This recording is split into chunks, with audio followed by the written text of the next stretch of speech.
Welcome back to the Nerdrotic channel. My name is Gary Beekler and I am live in San Francisco, California.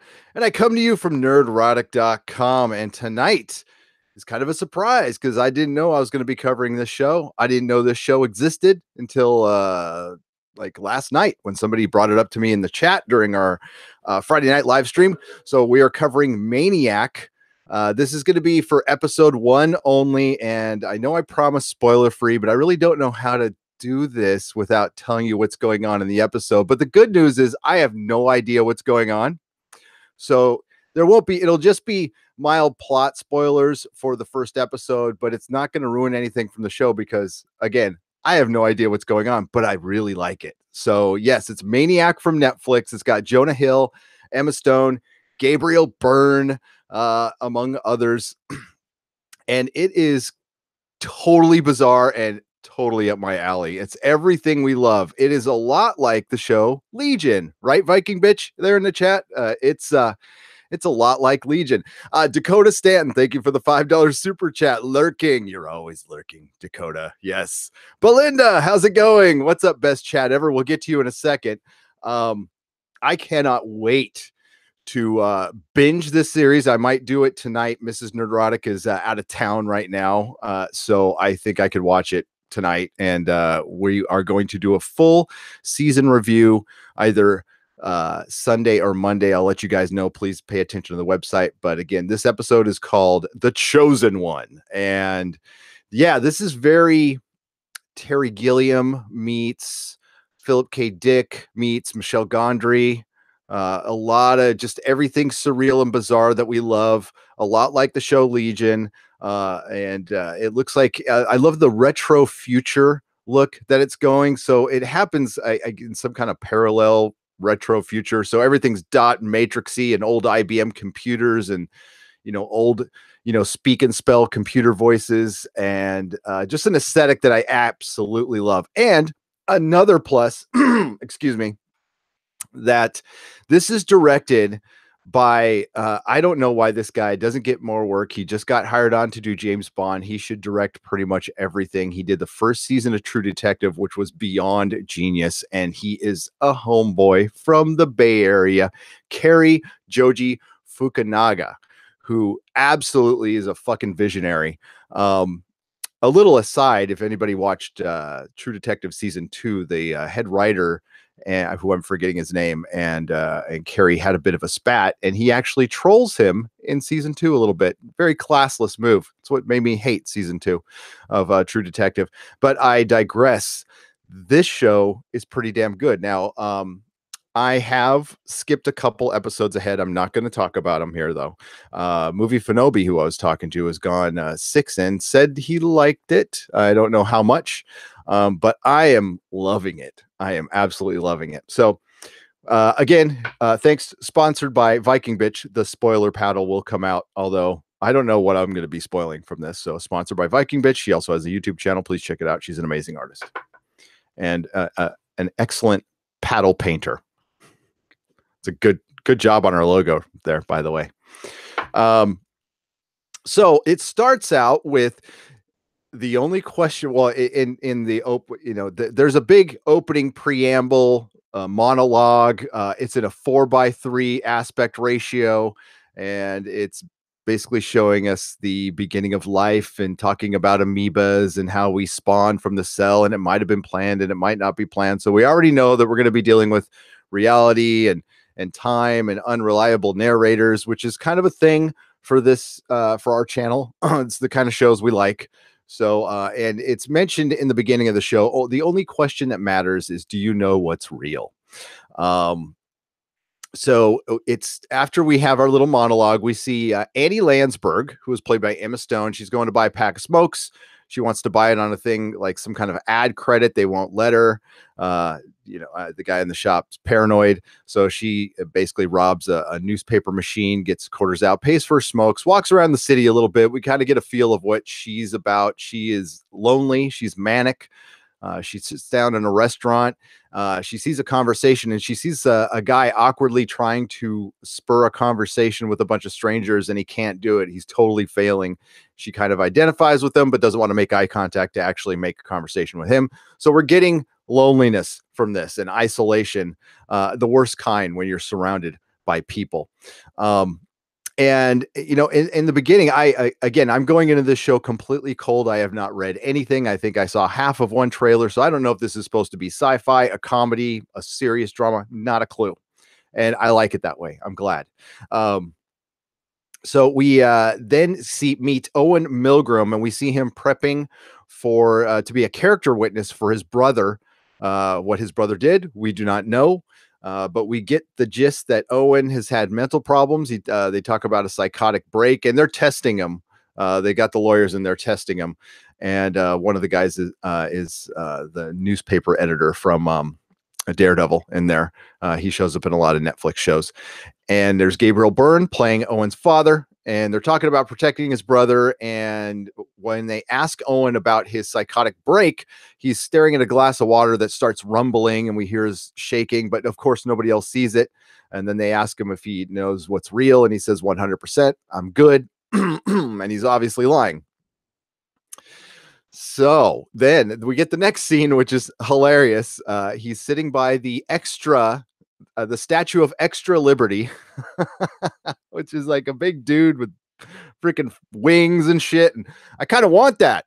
I want my statue of extra liberty. Okay. I'll throw in 10 cents a paycheck for that. I need that. It's got to happen. Let's make this happen.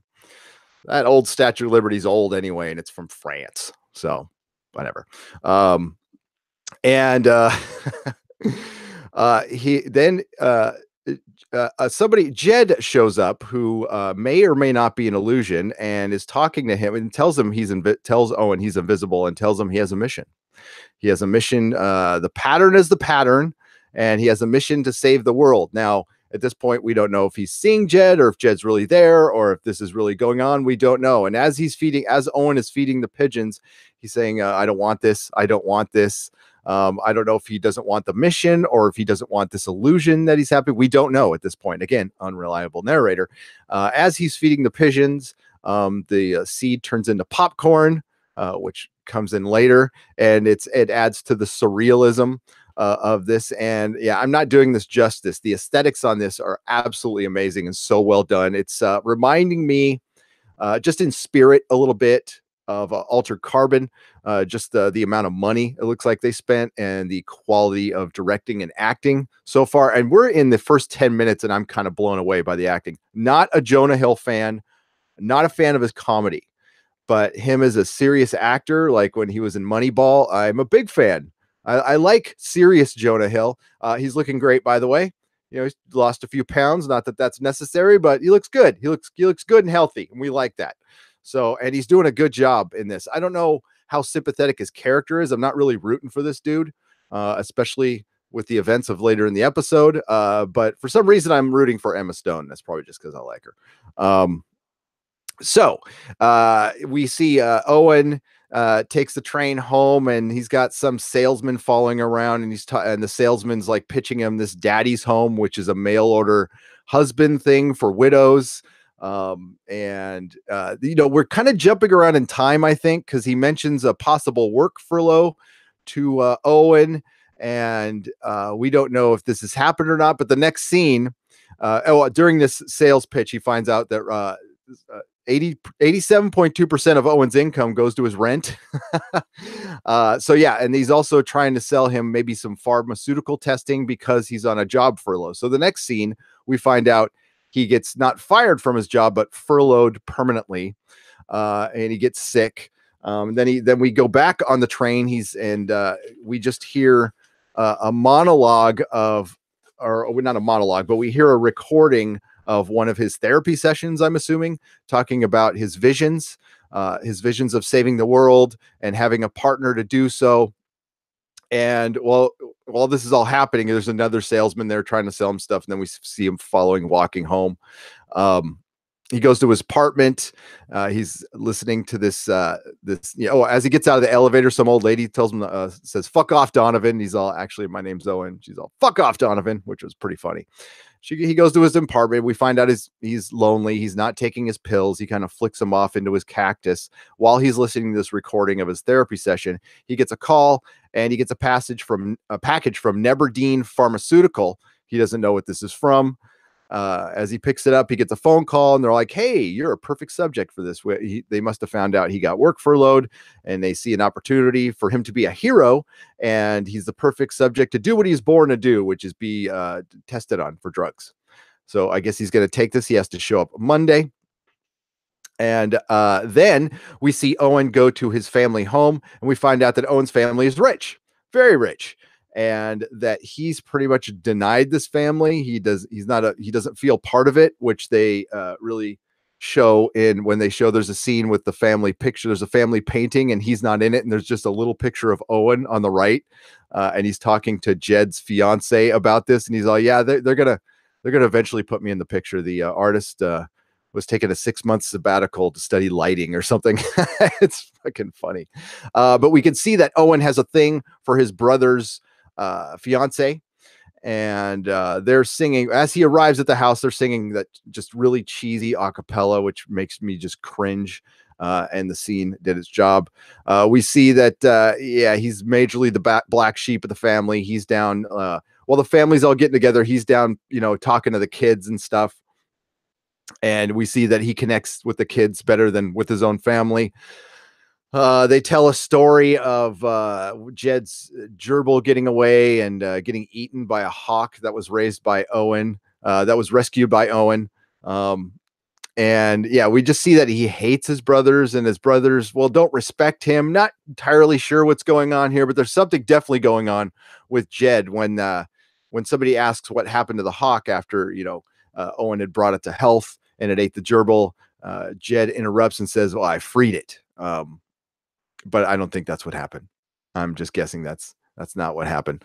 But yes, we definitely get the gist that he is not down with his family. He later has he just leaves because he doesn't want to be a part of it anymore, and his dad walks him out, and we find out that his dad's like offered to buy him a house, and he doesn't want to do it.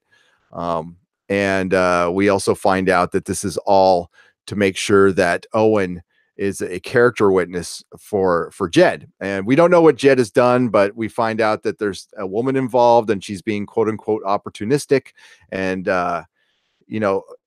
Owen basically says, "Listen, I'll lie for Jed." And and his dad's all, "You're not lying. It's a gift. You're giving the gift. You're giving your brother a gift of an alibi." So that's when Owen tells him that, "I'm taking a new job. I'm going to be gone for a couple days. Don't worry. I'll be back in time for the trial if you don't hear from me." And he goes off to Neberdine Pharmaceutical to do this drug test. That's where he sees Emma Stone, Emma Stone's character, Annie. She looks upset and manic there. And then he has a vision, or he sees his brother Jed. Now, this vision of Jed is definitely different looking. The other one looks like a full-on Soch preppy. This one has a mustache, and he's telling him more about the pattern of the pattern. You're supposed to save the galaxy, and your contact is here. You've seen her. You got to tell the keyword is the pattern is the pattern. You have to make contact with her.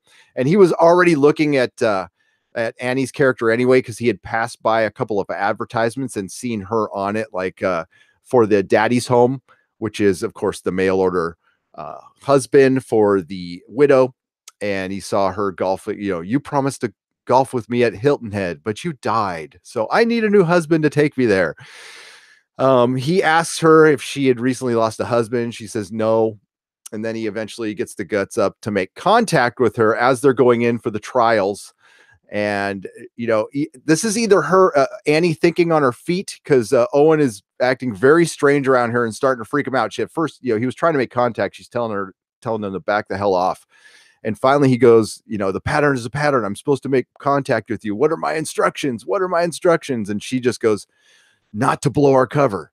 Just, let's go through the trial right now. Go back to your pod and we'll talk about it later." So again, that's either her thinking on her feet, or there really is something going on here again, which I do not know, because I haven't, finish the series, which we will do later. And a couple of doctors come out. One of them's obviously on drugs, and they're in charge of this test, whatever it is, and they have to like get in these clothes and sleep in these pods. And yeah, the episode ends with the doctor basically looking at Owen and saying, "I won't fuck this up. You don't fuck this up," and that's how it ends.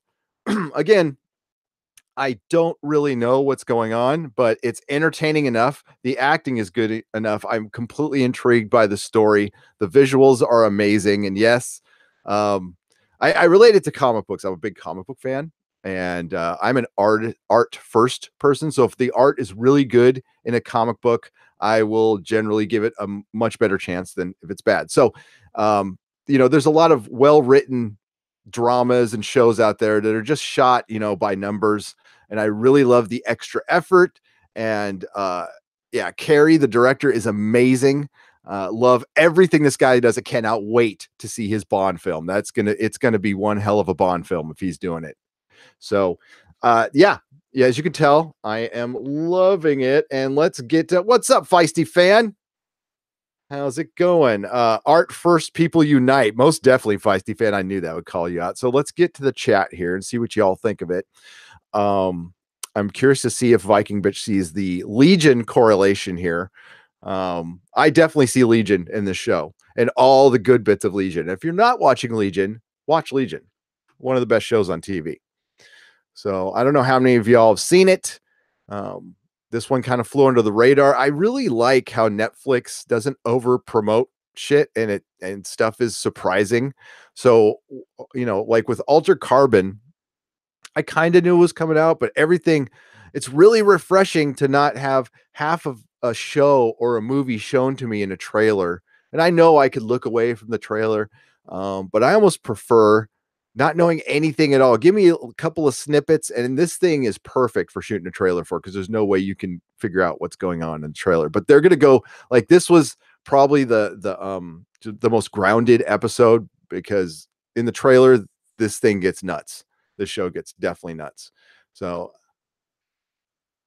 don't know if I'm a Voltron fan, but you're working on your Voltron model kit, says Santo Dominus. I am not. I don't hate it. I just never been into it. Dennis definitely is. That is somebody who would appreciate I appreciate you putting together. And I love the design of Voltron, if that helps. Yeah. So it looks like I think it's a Japan took over America because it says it's in New York. It is. I think the company's it's a Japanese owned company. The impression I get was like Russia kind of took over America and made a new Statue of Liberty because there was a tour guide there and she was speaking Russia. But who knows? Who knows? I have no idea. Swift. I loved it, and I only saw episode 1 and 2, says Mary Ashmead. Movie Fanobi said he just finished episode 9. What do you think? Hello, Belinda, saying good evening, gorgeous, to Viking Bitch. Feisty Fan said she just finished episode 6, and she is digging it. Is Mecha Random 42 here? Oh, I'm sure she is. All we have to say is Mecha Random 42 or Ghost or Doomcock or there she is right there. She was already there though. The amoeba thing is about how how a small thing can change everything, alluding to this pill that can basically cure you from mental problems, which is the pill they're about to take. Now, I can't. That's in the next scene. But yeah, there's something like an A pill and a B pill. What's up, Roller Cat and a CD Horde? How's it going? You're not that late, Felipe Diaz. I'm a little late. I've been having some weird technical difficulties, and YouTube is demonetizing every live stream now because we're so controversial here, talking lovingly about a TV show. I'm practically I am shilling for this show right now. Yeah, fucking Netflix, Felipe Diaz. Goddamn Netflix. That's this is it. I mean, Disney streaming, you get good luck, everybody. You got some great properties and stuff, and but I think people are tiring of reboots, and you get something fresh and new like this. Yes, it's borrowing from a lot of things, but if you're going to borrow from something that's not overused, like Philip K. Dick. Because a true, yeah, people will argue there's tons of Philip K. Dick out there, and there is, but and while like Total Recall is a good adaptation of Philip K. Dick, it's not a true adaptation of Philip K. Dick. Okay, so there's a difference there. Philip K. Dick is like the master of paranoid, surreal, I mean, everything's, the man liked his drugs. Okay. And we're not judging him for that. Um, we aren't at all. Uh, Emma Stone is a movie star. Is a legit marquee movie star, in an age where there are none. Um, I think if Emma Stone was almost born at the wrong time, if Emma Stone was this age in the 70s, she'd win multiple Academy Awards, be on the marquee everywhere, be in, Scorsese films and Coppola films and, co-starring with Meryl Streep. Yeah, unfortunately, she's still getting a lot of work. I'm sure it's not bad, but she is the type of a bygone era, I think.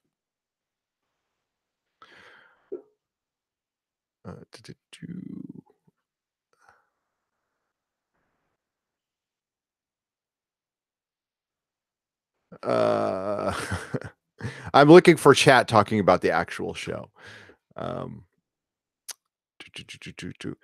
he's not a salesman. You can buy things with Ad Buddy. That's right. Where you buy things, but in return you get a dude talking ads at you. Yeah, that's something, Mako. I didn't really get it. Again, I'm framing this from watching the first episode one time, so it's a completely visceral review, and that's our thing here.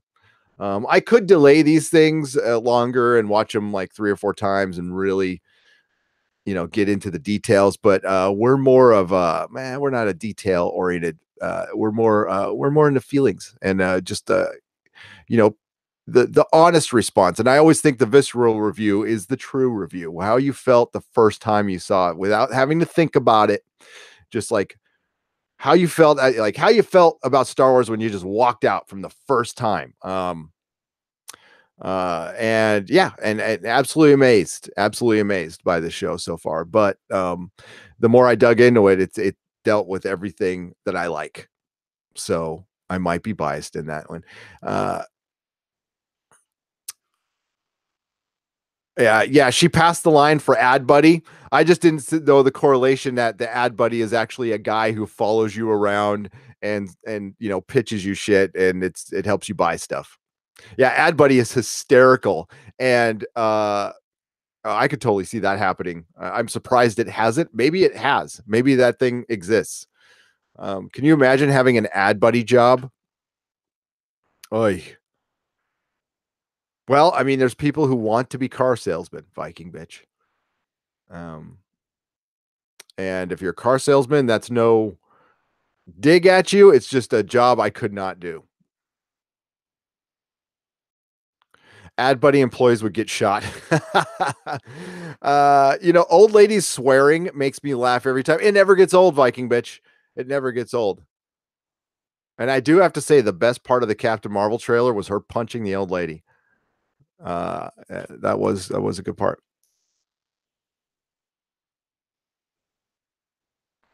When she asks if she can pay the travel with ad, the girl freaks out a little bit, or the guy behind the counter. Yeah, he just says that they're the guy behind the counter what doesn't take ad buddy, and there's a little like we don't take ad buddy because there's surveillance, they're following you, which they literally are. Um, yes, Slurmy Scott, his brothers are uh, like, oh man, I just all I think of was the Soches from The Outsiders. That's the vibe I got from his brothers. Just elitist aristocrat sweater wearing, V-neck sweater wearing. Yeah, you know what I mean. Um, yeah, just the kind of I would never dress like that. I'll just say I don't want to be a judgment. There's a lot of people who dress like that and are perfectly wonderful people. There's way too many light colors for me. Uh, they're extremely rich. Yeah, the dad does try to help him, and he turns the help down, which well, I'll have to get some context for that.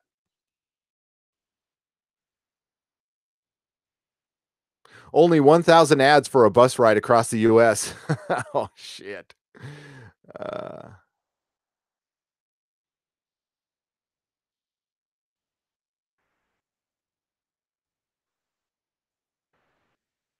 I might have missed that. Didn't Owen slip in that the brother hit the hawk with the hammer? He might have. Jonah Hill plays this like really soft and he talks really softly sometimes. So I didn't catching everything he says, but he might have slipped that. But yeah, that's the gist I got that he was freed from life. Mako, lonely, sad people. But according to Facebook posts, everybody's happy and smiling, leading fantastic lives. Gary, who's lying here? Oh, shiny, happy people holding hands. Um, Jonah is missing from the painting. Poor Jonah. He's waiting for Channing Tatum. For Channing Tatum. Yes. Jonah Hill does almost look lost without him. Are they like the new Abbott and Costello? I love the emotions on Emma Stone's face. Yeah, she can show emotions on her face because she is an actor. All right, she's a true actor, actress, whatever you're calling it now, a thespian. A great actor. You can see them acting with their eyes, their eyelids, like every muscle on their face they use for the role. That's not just like I'm reading lines off a card behind the camera, which honestly it looks like half the actors in Hollywood are doing these days. But it's not everybody can do it. Okay, there's a lot of really good actors, and then there's like phenomenal, great, like should be on Mount Rushmore of acting actors. And I think Emma Stone's there, and you could even kind of see that when she was younger and doing the other stuff. You could like, wow, she's kind of a standout. So and she was a great Gwen Stacy in some really shitty Spider-Man movies. What a waste. What a freaking waste. Jasper Seho. Gary, thanks for granting my wish. I left a comment asking in the stream, asking for a stream on the show. I'm binging through it right now. I can't stop. Thank you, Jasper. I love it when you guys suggest stuff. It's good to, because I get trapped in my taste, and sometimes it's good to expand your horizons a little bit. Viking Bitch really coerced me into watching Farscape, which is fucking rad. And I don't know why it took me so long. And then, wonderful people like you suggest this show, and I love it. I freaking love it. So well done, Jasper. And Mako backed you up on that one too last night. So I got a shout out to Mako. So,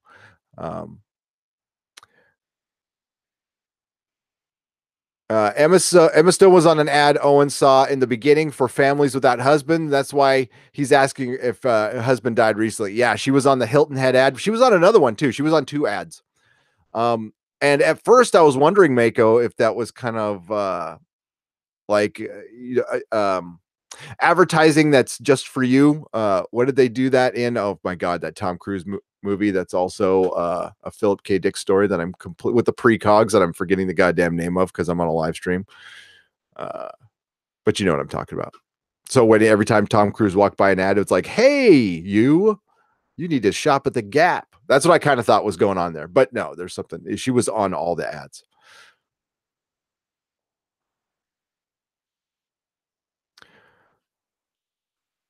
And the pooper Hoover. That's right. Thank you, Movie Phenobi. I had to mention, like, where is that?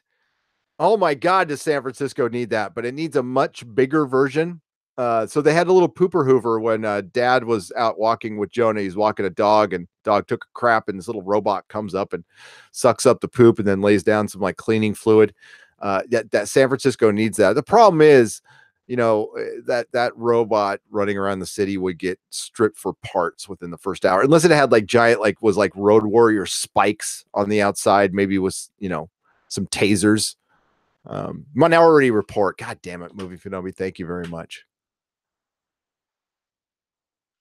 How's your father says I never heard of this show, but I should check it out. You definitely should if you're into uh, if you like Brazil. I got a Brazil vibe off this. I got I got a bit of a Blade Runner vibe. It is cool as hell. Just the aesthetics alone. I love that the kids, I'm going to sound old. The kids these days like the 4x3, the VHS aesthetic. I was watching one of my older son's friends film reels that he did, and it's straight up like a VHS aesthetic. I thought that was adorable. 480p is going to make a comeback, everybody. 480p. Swift, you're right. This show looks expensive as fuck. It does. So yeah, I don't want to go too long on this one because I got to watch the rest of the damn show, and we will do a full. I will do a full season review in the next 48 hours for you all. A Dalek pooper scooper. That's right. Exterminate. I'm very curious to see what you say when you see it all. I don't know, Viking bitch. That sounds ominous. Yeah, we'll see. We will see. We'll see how it ends.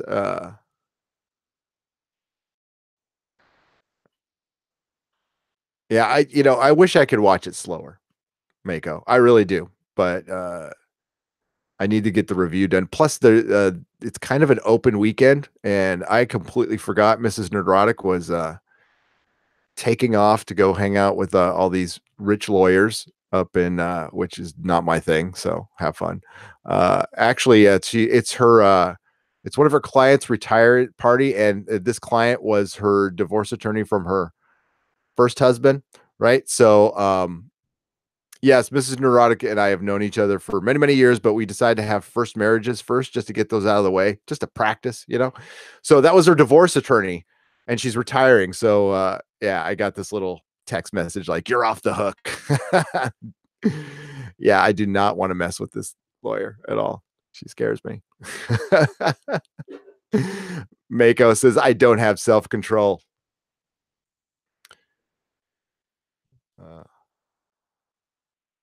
Hope they wrap this up and don't leave us hanging. I'm a little confused so far. And you're on episode 8, says Slurmy Scott. Yeah, I hope so too. I don't know if this is this a one-off or is this going to be multiple seasons? Is it an anthology series? It kind of looks like a one-off to me, but correct me if I'm wrong in there in the chat, everybody.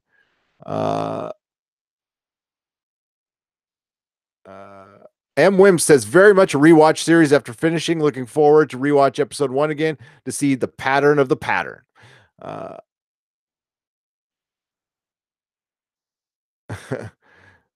Classic line, ABC and addicts to A or A's and C's. I think it's a miniseries. No mention of season 2, said Mako. Yeah, I didn't see that either. I got to check out Mindhunter, Feisty. Yes. Viking Bitch says, my guess is a one-off. Excellent. All right, we're going to end it there. Thank you all in the chat. You guys are wonderful. Dakota Stanton, thank you for the super chat. I appreciate it. And Rolo Cat, holy shit, I suck. Rolo Cat, I am so sorry. £2 for the tip jar from Rolo Cat. I am so sorry. I humbly apologize to Rolo Cat for giving us the £2 tip, not chip, not gambling here. Yes. So we will be back. We'll be back soon. Patrons, I'll see you tomorrow morning for our Patreon hangout. If you're watching this as a video, please like, share, and subscribe. We always love subscribers. And don't forget to hit that notification bell, and please make sure you are still subscribed. That has been happening. There's been a little bit of scrubbing lately. So check it out and let me know if you're not getting those notifications because it's been kind of weird lately. So our next big show will be a review of this entire series of Maniac. We're also going to do Better Call Saul on Monday. We're doing the Nerdrotic Nooner, and who knows what else will come up. Maybe a couple of recorded videos Uh, Slurvy Scott. You can all just read that in the chat. It'll be there. Am I binging tomorrow? The movie Phenobi. I'm binging tonight. I am down in this thing as much as I can tonight. It's 9:30. I can stay up till 3 easy. Yeah, we're at 5,800 subscribers. We really stalled today for some reason. Maybe someone didn't like what we said last Friday night, but it's been generally really on the upswing. Slow growth. We like the slow growth. This is a marathon, not a sprint, this YouTube thing. So Doomcock is really close to 10,000 too. So check that out. Hopefully he hit that today. Of course, subscribe to Mecha Random 42 and Midnight's Edge After Dark, our friends, partners in crime. And everybody have a great night. Please check out our Patreon, patreon.com/nerdrotic, where we give you stuff. We have great patrons, and I'm going to talk to some of them tomorrow. Yes, and you get exclusive show. Marcus Kahn, your passion with stuff is amazing. Thanks, Marcus. I get excited I love good shit. I love good stuff. Sometimes we bitch about stuff here. Okay. But that's about like 20% of the time. 80% of the time, I'm showering love over the things I like. Santo Dominus says, wow, thank you for the $10 super chat. Right on. Gary, you have sold me on the show. I will definitely watch. Cool. Then you can catch. You got to binge, though. Give it a binge. You can do it. You can do it. Ed Brewer. The like button gave me superpowers for a day the last time I hit it. So what happens if you lick it? Well, you'll just have to find out. Just don't electrocute yourself or anything like that. Make sure it's a little clean, maybe a little sanitation wipe or something like that. All right. I could go on forever. You guys are beautiful nerds. I love you all. Have a great night. May the small folks sing songs of your greatness.